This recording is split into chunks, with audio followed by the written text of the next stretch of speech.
The morning sun had barely crested the horizon when the first hint of trouble appeared in the form of a bright orange notice slapped across the windshield of a sleek sedan parked neatly in the driveway. The neighborhood was quiet, the streets lined with perfectly trimmed lawns and identical mailboxes, a showcase of what many consider the ideal suburban community. Yet, beneath this picturesque exterior, the machinery of the homeowners association had begun moving silently, preparing to intervene where it believed it had the authority. The notice declared in bold print and bureaucratic formality that the car was in violation of HOA regulations and subject to immediate towing. The language was formal, almost menacing in its precision, implying legal authority and urgent action. It accused the vehicle of being improperly registered to the property and warned that if corrective action wasn't taken within a certain time frame, the car would be towed at the owner's expense. For any typical homeowner, such a notice would create a moment of panic, a fear of fines, a fear of confrontation, and a sense of urgency to comply. What made this particular notice alarming, however, was a simple fact that would later become almost laughable in its absurdity. The car in question did not belong to the narrator.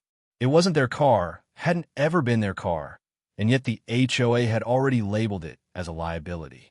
At first glance, this seemed like a minor clerical error, something that could be brushed off, corrected, and forgotten. But in the world of HOA bureaucracy, where rules are rigidly enforced and personal judgment is often ignored, even minor errors can escalate rapidly. The narrator immediately inspected the vehicle. The make and model were familiar, but not theirs. The license plate matched neither personal records nor the information they kept meticulously about vehicles on their property. Yet, the notice had been issued as though the HOA had conducted a thorough investigation. It included threats of immediate towing and references to neighborhood regulations that seemed carefully crafted to intimidate and force compliance. The absurdity of the situation was compounded by the broader context of the neighborhood. The HOA had developed a reputation for aggressive enforcement of rules, sometimes arbitrary, sometimes selective, but always intimidating. Residents whispered about minor infractions that led to fines, notices, and even legal threats. Mailboxes overflowed with letters announcing new rules, often vaguely worded, often impossible to follow exactly. In this environment, the presence of a notice demanding action for a car that didn't belong to anyone on the property felt like the start of something far larger than a clerical error. The narrator considered the options carefully. Ignoring the notice might result in the car being towed anyway, leaving them to deal with the aftermath of a bureaucratic error. Challenging the notice required both courage and evidence, and any misstep could be exploited by the HOA's board, which had a history of targeting residents who questioned their authority. A sense of urgency began to build, not just to protect the non-existent car, but to prevent the HOA from using this error as a wedge to intimidate, fine, or otherwise harass the household. The neighborhood itself seemed to respond to the tension. Across the street, a neighbor was already peeking through blinds, curious about the flurry of activity around the driveway. Further down, another resident pulled their own car slightly forward, wary that the HOA might extend its overreach to others. The narrator could feel the invisible pressure of a system designed to maintain control, a system that thrived on fear and compliance. Every perfectly trimmed hedge, every neatly painted fence, and every uniform mailbox in the neighborhood seemed like silent witnesses to the unfolding drama, emblematic of a microcosm where rules were enforced as a show of power rather than fairness. After documenting the notice with photographs, the narrator began to investigate the claim more methodically. They checked neighborhood records, cross-referenced vehicle registrations, and even consulted municipal documents. Everything confirmed what had been initially obvious. The car was not theirs. There was no ownership, no registration, no connection whatsoever. Yet, the HOA had acted as if guilt were assumed, presenting threats as though proof of wrongdoing had already been established. The sheer audacity of the notice revealed the HOA's approach, where intimidation replaced investigation and compliance was valued over accuracy. The story of this single car began to take on larger implications. It was no longer just about a mistake. It was about the culture of authority the HOA had cultivated, the environment of fear and conformity that had enabled such a notice to be issued without verification. Every detail, from the tone of the language to the formal placement of the notice, spoke to a system that prioritized control over reason. The narrator realized that what might seem like a small inconvenience, an error on a single car, was actually a symptom of a much larger problem, one that could affect any resident at any time. As the morning progressed, the narrator's awareness of the stakes intensified. They began to notice patterns in prior HOA communications, the tone of threat, the insistence on immediate action, and the frequent references to towing, fines, and penalties. These elements weren't arbitrary, they were calculated. The HOA had created a playbook for asserting authority, and today's incident was yet another example. Even though the vehicle was not theirs, the notice functioned as a reminder of how power was exercised in the community and how easily a single error, or a deliberate act, could become leverage. The first chapter of this unfolding drama closed with the narrator documenting the scene meticulously. Photographs of the notice, the car, and the surrounding area were filed. Notes on the HOA's letterhead were recorded, and early digital backups were created to ensure that evidence would be preserved. A sense of resolve began to replace initial shock. This was no longer merely a bureaucratic annoyance. It was the beginning of a story that demanded attention, scrutiny, and strategy. The narrator understood that navigating this situation required patience, documentation, and foresight because the HOA was unlikely to admit error or retreat quietly. It was a quiet tension, punctuated only by the distant hum of morning traffic and the subtle rustle of leaves along the street, yet it felt like the calm before a storm. The stage was set. What had begun as a simple misunderstanding about a car that wasn't even theirs was about to escalate into a confrontation with authority, a test of rules and rights, and a battle over how far an HOA could extend its reach. The driveway, the car, and the notice had become symbols of resistance, vigilance, and the looming drama that awaited the neighborhood. By mid-morning, the quiet suburban street that had seemed so orderly just hours earlier had transformed into a tense theater of observation and anticipation. The narrator, still processing the shock of receiving a towing notice for a car that wasn't theirs, now noticed an unmistakable tension in the neighborhood. Lawns that were meticulously trimmed, fences freshly painted, and streets lined with identical mailboxes seemed to hum with an undercurrent of alertness, almost as though the HOA's authority itself had left an imprint on the air. It didn't take long for the first signs of escalation to appear. Down the street, a large tow truck, emblazoned with the name of a local vehicle service and accompanied by two uniformed attendants, slowly navigated toward the driveway. The vehicle carried all the hallmarks of intimidation: flashing amber lights, heavy machinery designed for rapid enforcement, and a subtle air of procedural authority. The HOA had, without verification, called in a professional team to execute their threat. The mechanics of bureaucracy were precise. The enforcement arm had arrived, ready to act on the presumption of violation rather than fact. The narrator watched from a safe distance, documenting every moment with a phone camera. Every detail mattered. The model of the tow truck, the placement of the attendants, the exact time stamped on each frame. The presence of the truck alone seemed to cast a shadow over the otherwise peaceful neighborhood, and neighbors began to notice. From windows and porches, residents peered cautiously, some whispering to one another, others simply observing, unsure whether to intervene or remain passive. This was the first time many had witnessed the HOA exerting such direct physical force over a property issue, and the implications were unsettling. The tow truck operators moved deliberately, approaching the car as though it were unquestionably a target. They checked the license plate and surrounding area, performing cursory assessments before beginning the process of hooking the vehicle. The narrator's pulse quickened. While the car wasn't theirs, the principle of the act, the audacity of attempting to remove property without verification, was alarming. It demonstrated the extent of the HOA's confidence in its authority, their willingness to enforce rules without factual basis, and the potential for residents to be victimized by careless or aggressive enforcement. Neighbors began to murmur more loudly. Some took photos or videos, documenting the scene from various angles. Others moved closer to the sidewalk, signaling quiet disapproval without directly intervening. There was a sense that this event, while minor in the context of property enforcement, symbolized a much larger struggle, the tension between HOA authority and individual rights. It was a reminder that even a minor oversight, or an outright error, could escalate into a confrontation with real-world consequences, and that vigilance, documentation, and public awareness were essential defenses in a community dominated by strict rules and intimidating bureaucracy. The narrator carefully recorded the approach of the attendants. Their movements were methodical, almost ritualistic, as they prepared to attach chains and secure the vehicle for transport. Every gesture was precise, every step executed with a calm efficiency that belied the absurdity of the situation. Attempting to tow a car with no connection to the property, no proof of violation, and no prior discussion with the actual resident. It was a stark illustration of power exercised without accountability.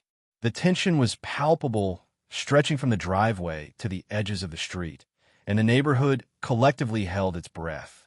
As the first chain was fastened, the narrator noticed the subtle signs of uncertainty in the tow operators.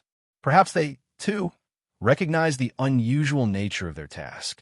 Perhaps they had been instructed to act on authority alone, leaving verification and judgment to the HOA. Either way, their professional detachment contrasted sharply with the absurdity of the circumstances. The car, sleek and unassuming, sat poised for removal. Yet the lack of ownership connection and the presence of documenting neighbors introduced a layer of scrutiny that would complicate the HOA's plan. This moment marked the turning point in the narrator's understanding of the HOA's operational style. The aggressive move to tow the car revealed a willingness to prioritize procedure over reality, to leverage fear as a tool of compliance. The subtle intimidation inherent in a tow truck's approach, the amber lights, the looming presence of heavy machinery, the implicit threat of fines or legal consequences, was not accidental. It was a tactic designed to discourage resistance, to pressure residents into acquiescence without questioning the legitimacy of the claim. Neighbors began to show signs of solidarity. Small groups gathered on adjacent lawns, quietly observing, their body language signaling awareness and scrutiny.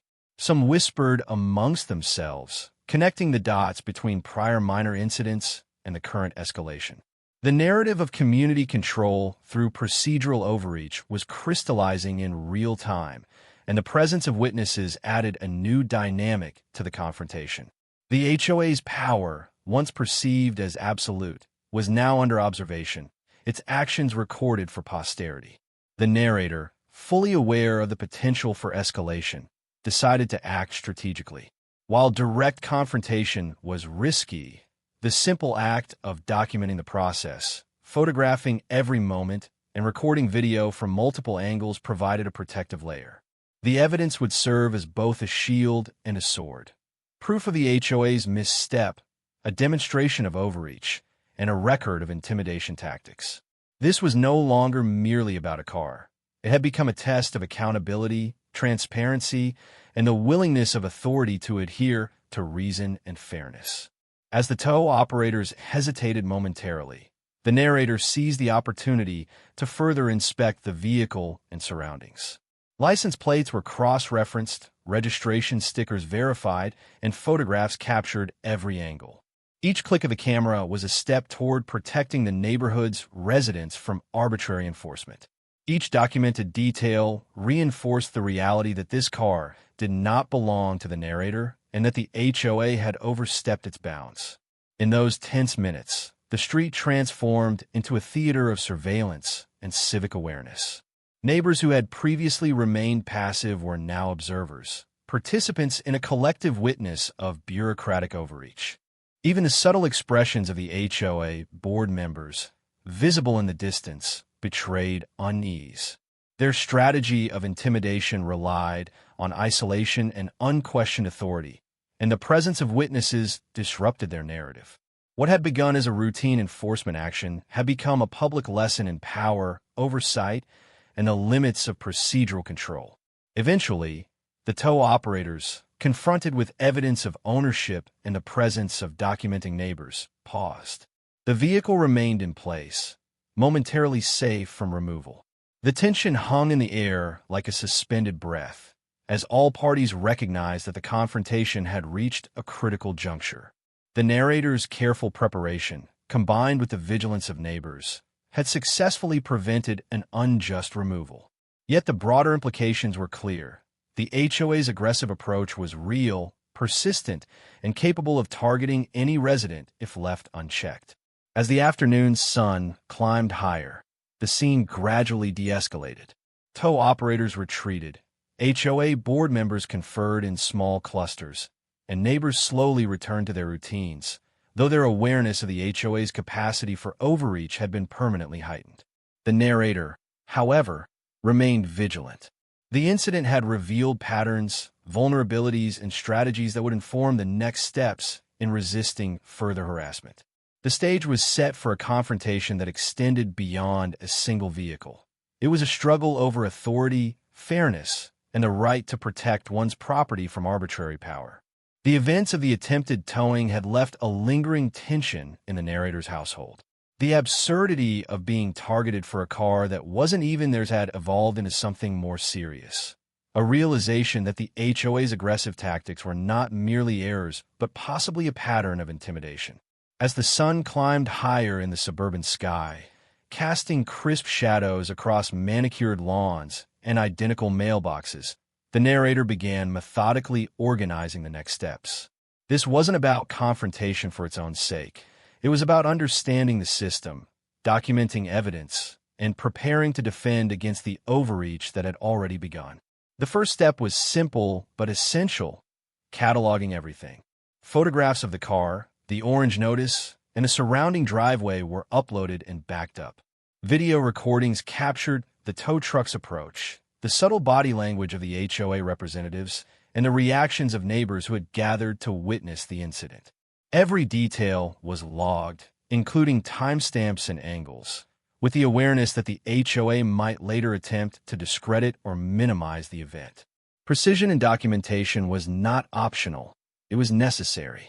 Beyond the immediate incident, the narrator began digging through neighborhood records and past HOA communications. Digital archives revealed a history of strict enforcement notices, often for minor infractions, sometimes with ambiguous language. Lawn heights, mailbox standards, paint colors, and even holiday decorations have been subject to scrutiny, accompanied by fines or threats of legal action. The pattern became unmistakable. The HOA wielded procedural authority as a weapon, using rules to maintain control rather than community harmony. Conversations with neighbors further illuminated the scope of the issue. Though residents were cautious about openly criticizing the HOA, many had quietly experienced similar overreach. Stories of fines for trivial matters, a single fallen leaf, a misplaced recycling bin, or an unapproved garden gnome, painted a picture of an organization focused on compliance over fairness. A few residents, emboldened by witnessing the attempted towing, shared personal accounts of intimidation, adding to the growing awareness that this was not an isolated incident. The HOA's enforcement tactics were systemic. The narrator decided that formal evidence was required. Simple observations would not suffice if the situation escalated. Hidden cameras were installed at strategic angles around the driveway and entryways. The goal was not surveillance for harassment, but rather to create an objective record of any future interactions. Each device was positioned carefully, ensuring clear visibility of the car, the driveway, and approaching visitors, while remaining discreet to avoid further provocation. The narrator knew that visual evidence would be compelling in any future confrontation or legal context. Emails and HOA letters were also meticulously saved and organized. The tone of each communication revealed subtle strategies. Urgency emphasized through bolded deadlines, veiled threats of towing or fines, and references to vague bylaws. Even without overt confrontation, the language of the notices carried the weight of intimidation. By collecting and comparing these documents, the narrator began to construct a timeline of behavior that would illustrate patterns of selective enforcement and aggressive authority. As days passed, the neighborhood itself seemed to shift subtly. Residents who had observed the towing incident now walked with an awareness of the HOA's capacity for overreach. Some exchanged glances or whispered warnings when board members appeared. Others carefully documented minor infractions themselves, almost in solidarity with the narrator's growing effort to record evidence. A shared understanding emerged that the HOA's enforcement was not only aggressive but potentially exploitable if residents acted strategically and collectively. The narrator also reviewed public records, seeking evidence of past disputes, complaints, and municipal rulings involving the HOA. These records revealed that the association had occasionally been called out for procedural missteps, fines issued without clear justification, and inconsistent rule enforcement. While many residents had quietly endured the bureaucracy, the combination of legal precedent and personal documentation suggested that there were opportunities to push back against overreach. Knowledge, in this context, was power. Meanwhile, small signs of tension continued to appear on the street. Vehicles that had previously been parked without issue were now inspected carefully, sometimes by neighbors, sometimes by HOA representatives. Notices began to arrive sporadically, some ambiguous, others outright threatening. The narrator, armed with photographic and video evidence, felt both cautious and empowered.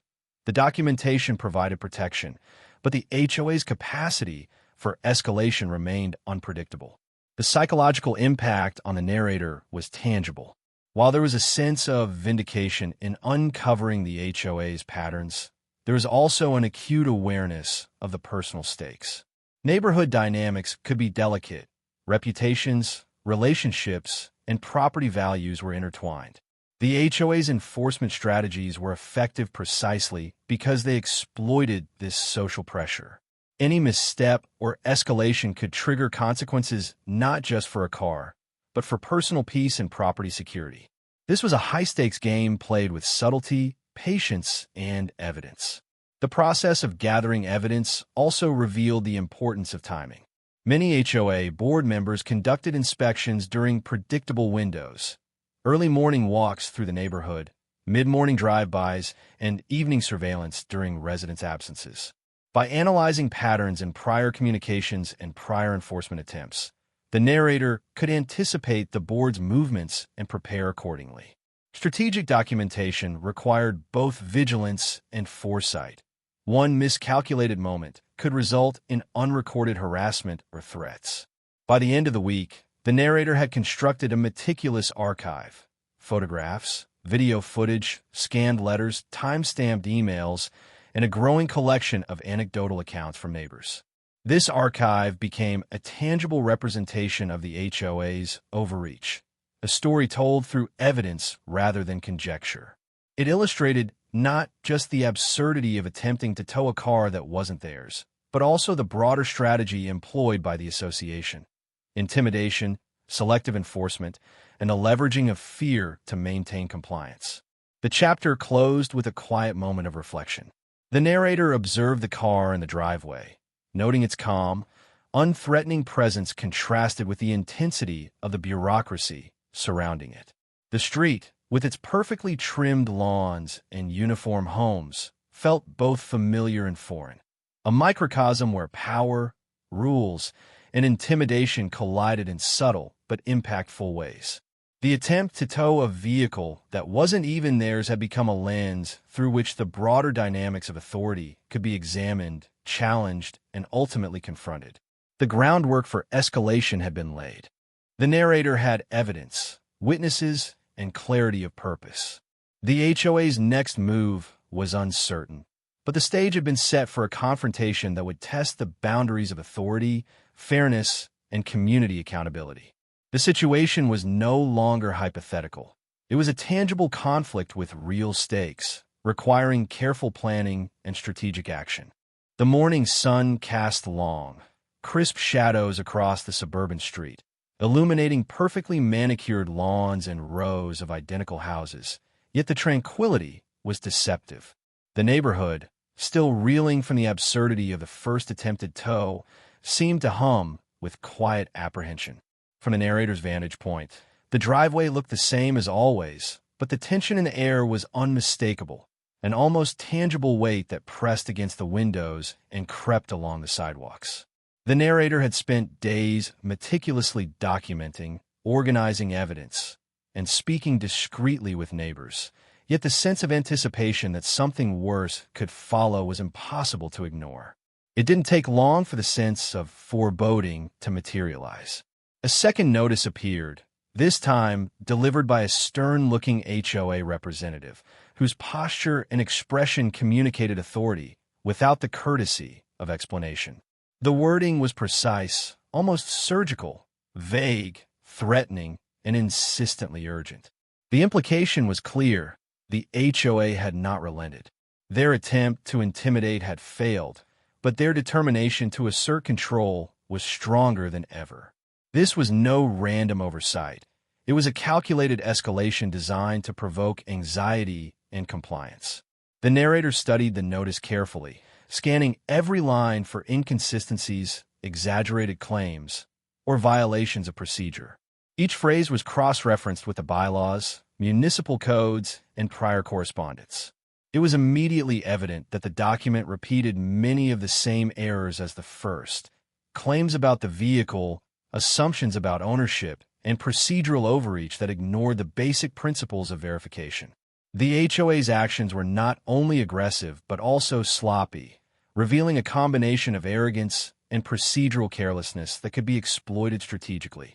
Neighbors had begun to gather on their porches and driveways, some cautiously observing, others more openly curious. The presence of witnesses had become a subtle form of protection. The HOA could not act with the same unilateral authority when multiple residents were watching, cameras in hand, documenting each step. From their homes, neighbors whispered quietly to one another, comparing stories of prior incidents, their collective awareness creating a quiet but undeniable tension that hung over the street like a low cloud. Then the tow truck appeared again. It approached cautiously, almost deliberately slow, as though aware that their previous attempt had been scrutinized and recorded.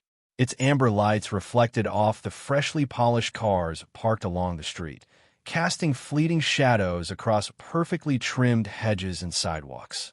The narrator immediately began recording, capturing every angle, movement, and subtle gesture.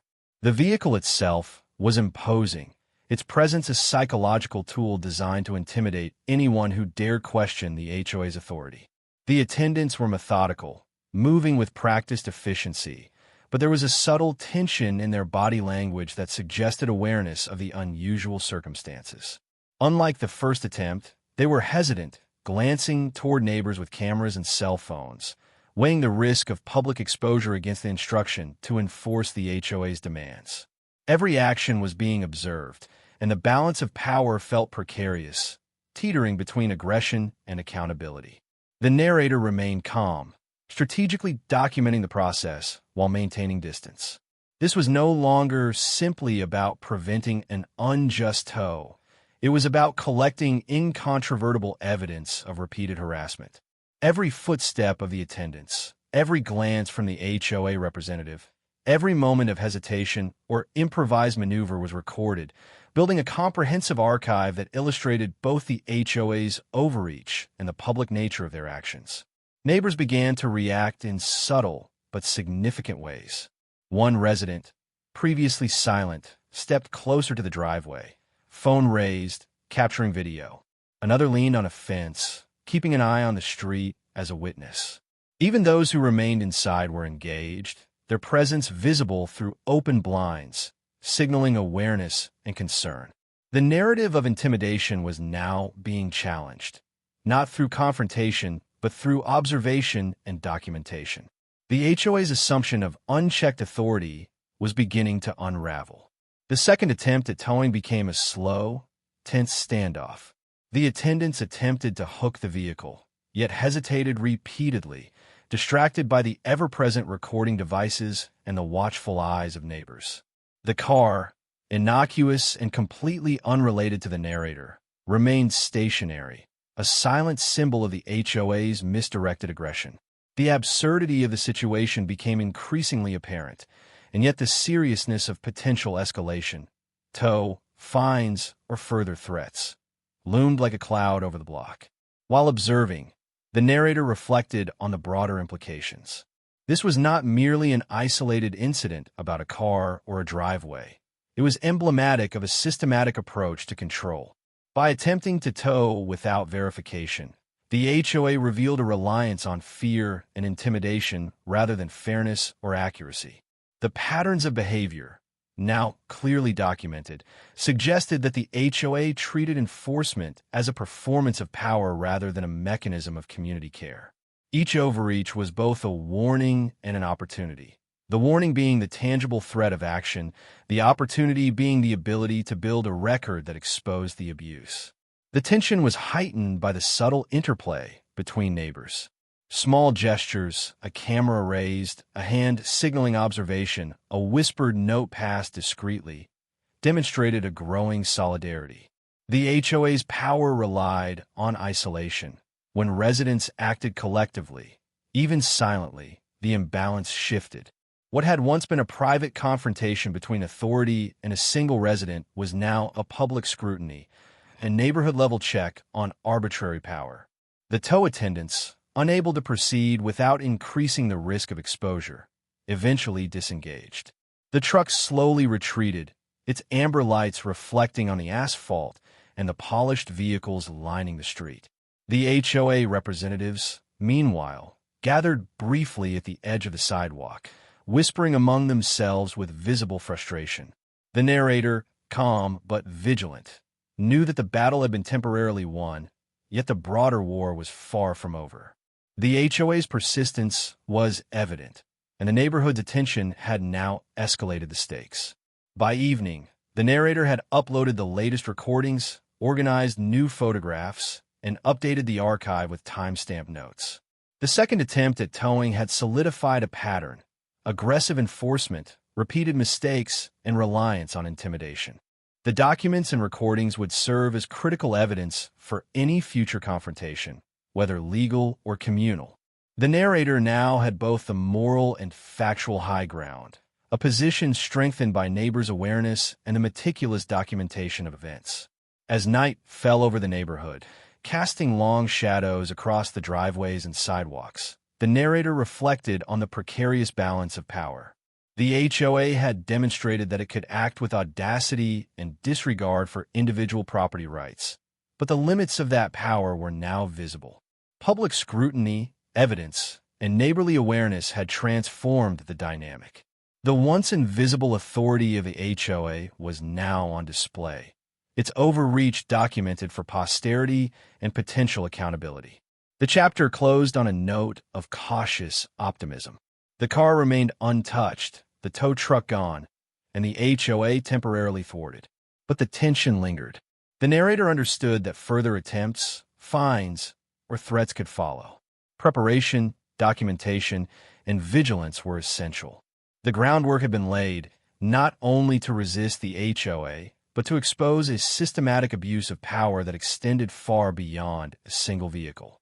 The morning light spilled over the neighborhood, cutting across neatly lined driveways, glinting off polished cars, and illuminating every perfectly pruned hedge. Yet the street no longer carried the illusion of calm. The attempted towing of a vehicle that wasn't even the narrator's had done more than incite frustration. It had exposed the fragility of the HOA's authority. Quiet whispers among neighbors, previously cautious and hesitant, had begun to gain volume. There was a palpable shift in the street's energy.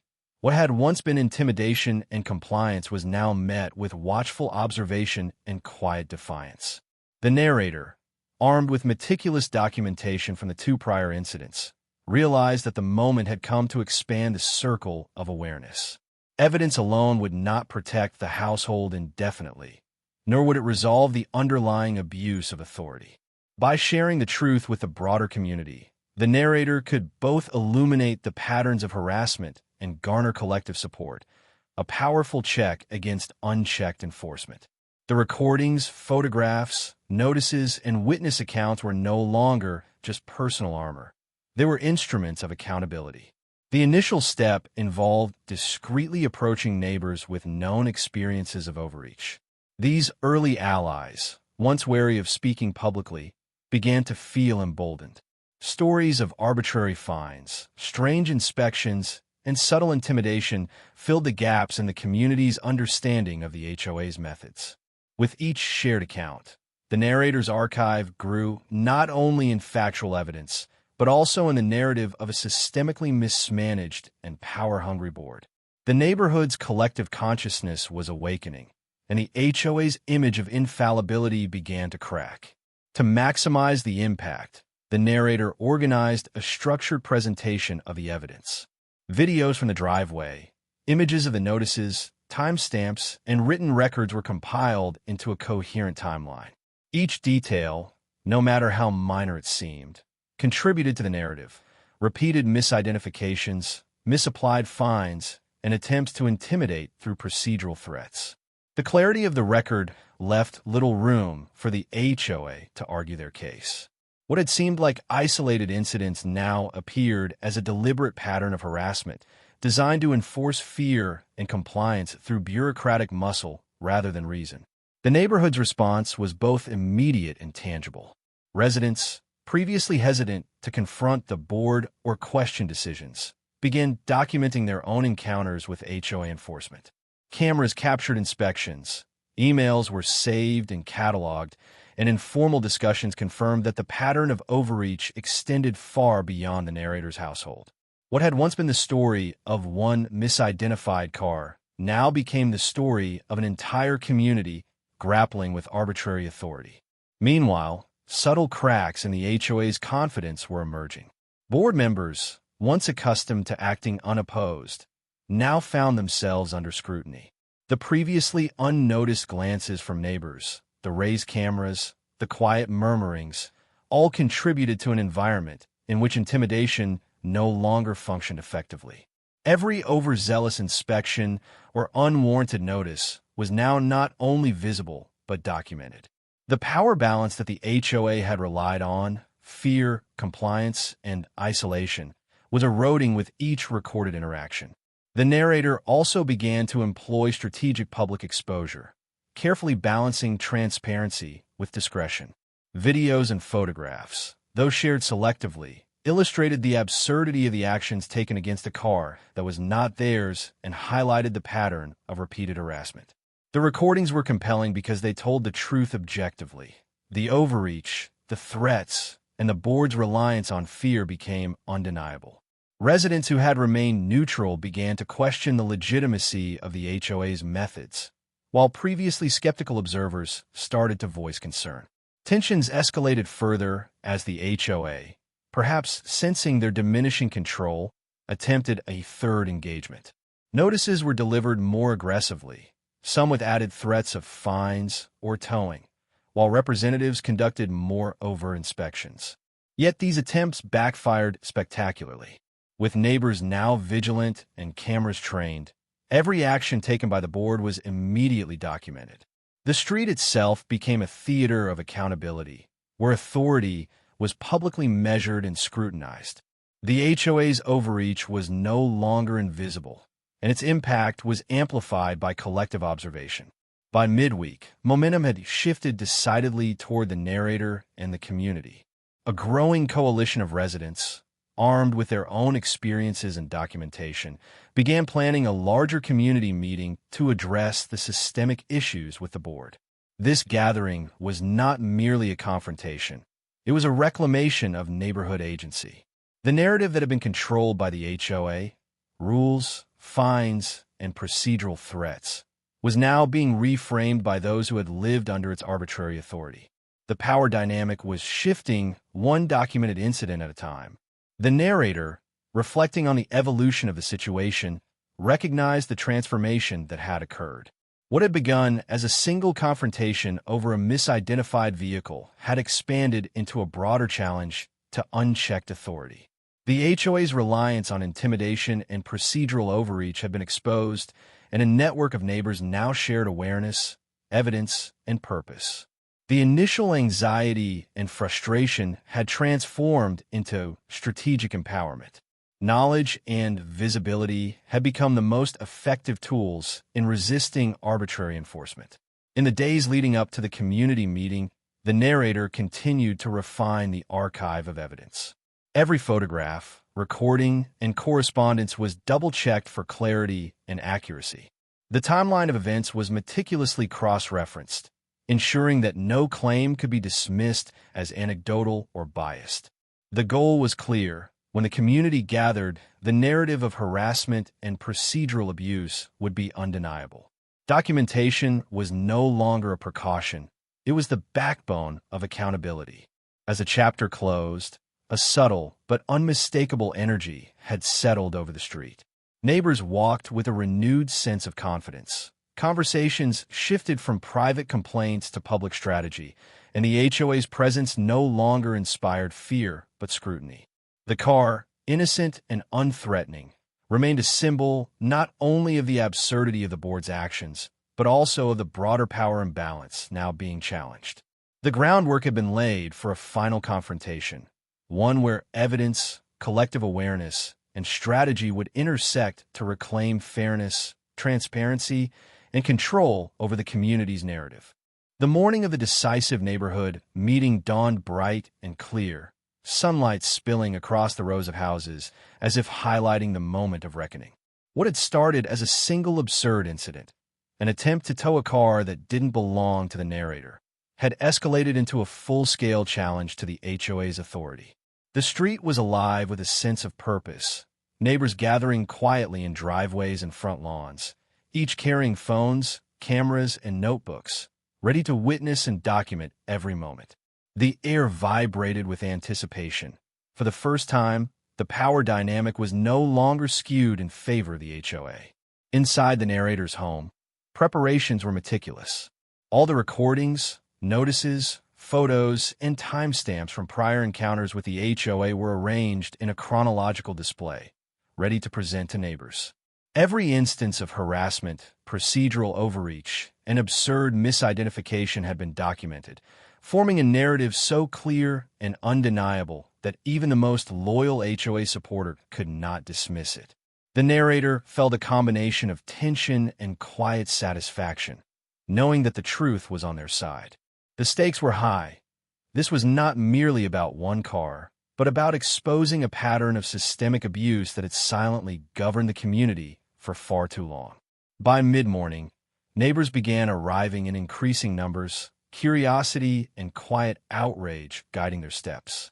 Conversations buzzed softly in clusters, each story shared building a collective awareness of the HOA's repeated mistakes and manipulations. Some residents had experienced minor fines for arbitrary infractions.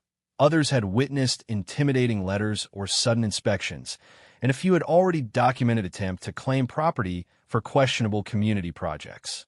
The accumulation of these shared experiences painted a picture of an organization operating less like a governance body and more like a machinery of control, relying on fear and misinformation to enforce its agenda. Outside, the street began to resemble an impromptu town hall. Cameras were mounted on tripods, phones were raised in recording angles, and neighbors quietly assumed positions that maximized observation while minimizing confrontation. The narrator understood that visibility was a shield. The more public the audience, the less freedom the HOA had to act arbitrarily. The neighborhood itself had transformed into a witness body, ready to validate truth and protect residents from unilateral aggression. The stakes of accountability had never been higher. The HOA board arrived, late but composed, attempting to assert authority through posture and presence. The overconfidence that had marked prior encounters was tempered by visible unease. The growing assembly of neighbors with cameras and recording devices was an unspoken threat. The board attempted to start the meeting with procedural formalities, but the momentum of evidence, public attention and community solidarity quickly overwhelmed attempts at control. Every claim the HOA made, every procedural argument, was met with references to documented incidents, photographs of the wrongfully threatened car, recordings of tense confrontations, and meticulous logs of prior overreach. The atmosphere was electric. Residents who had once felt isolated now felt empowered, their collective voice resonating through the street. Each anecdote of fines, intimidation, and arbitrary authority reinforced the narrative that the HOA had mismanaged its power. The absurdity of towing a vehicle that wasn't even the narrator's became a symbol, emblematic of the larger pattern of misuse. The community's focus shifted from fear to action, from passive observation to assertive accountability. It was no longer a single resident's battle. It was a shared struggle for fairness, transparency, and justice. As evidence was displayed and reviewed, cracks in the board's composure became increasingly visible. The repeated mistakes, once easily dismissed as minor administrative errors, now appeared systematic. The recordings clearly documented harassment, undue threats, and procedural failures. Emails and notices were examined, revealing contradictory statements and fabricated claims. Neighbors, once hesitant to confront the board, pointed to specific incidents, their observations corroborated by time-stamped documentation. The narrative that the HOA had relied on, control through intimidation, was collapsing under the weight of evidence and public scrutiny. By mid-afternoon, the culmination of documentation, community testimony, and sheer visibility forced the board to acknowledge their failures. While formal apologies were scarce, the atmosphere of exposure was undeniable. Threats of towing, fines, or other arbitrary enforcement actions were effectively neutralized, with residents collectively asserting that such abuses would no longer be tolerated. The narrator, strategically and calmly presenting the sequence of events, had transformed past harassment into a powerful display of accountability. The very tactics the HOA had used to intimidate had become tools of empowerment against them. After hours of presentations, observation, and discussions, the HOA conceded key points. The fines associated with the misidentified vehicle were formally rescinded, and the community demanded transparency in all future enforcement actions. Mechanisms for reporting grievances, verifying procedures, and documenting HOA decisions were introduced. While structural reforms were still in early stages, the psychological shift had occurred. Residents no longer feared arbitrary power, and the HOA board had been publicly exposed, their authority diminished and scrutinized. As the sun dipped lower in the sky, casting long shadows across the street, the narrator reflected on the journey. From the absurdity of an attempted tow to the orchestrated exposure of systemic overreach, the neighborhood had undergone a transformation. What had started as a single instance of harassment had revealed a pattern of bureaucratic abuse, yet careful documentation, strategic community engagement, and collective vigilance had shifted the balance. Neighbors who once whispered quietly in private now spoke openly, sharing experiences and reinforcing the principle that authority must always be accountable. The narrator's final observations captured the restored sense of balance. The car, still innocuous and unthreatening, had become a symbol of resistance, not just to the immediate overreach, but to the broader culture of intimidation that had pervaded the HOA. Lawful boundaries, evidence, and community solidarity had proven more powerful than fear and threats. The street, once quiet under the weight of arbitrary enforcement, now buzzed with cautious optimism and a sense of regained control.